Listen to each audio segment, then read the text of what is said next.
কখনই কি ভেবে দেখেছো কাকে ঠকাচ্ছ তুমি? নিজেকে, নাকি যে তোমাকে নিজের থেকেও বেশি ভালোবাসে তাকে? তাকে অবহেলা করে তুমি নিজেই নিজের কাছে হেরে যাচ্ছ। কেন জানো? কারণ তার মতো ভালো তোমাকে কেউ বাসতে পারবে না। অবশেষে যা বুঝলাম, সবার কাছে ভালো হতে গেলে মরে যাওয়াটাই খুব প্রয়োজন।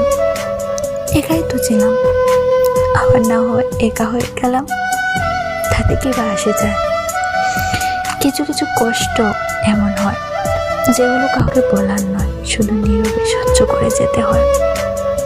মনের মতো পাওয়া ভাগ্যের ব্যাপার, আর মনের মতো মানিয়ে নেওয়া ভালোবাসা।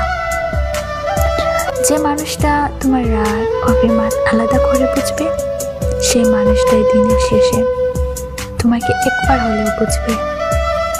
আসলে জীবনে পারফেক্ট মানুষ পাওয়ার থেকে মানসিক শান্তি দেবে এমন মানুষ খুব প্রয়োজন।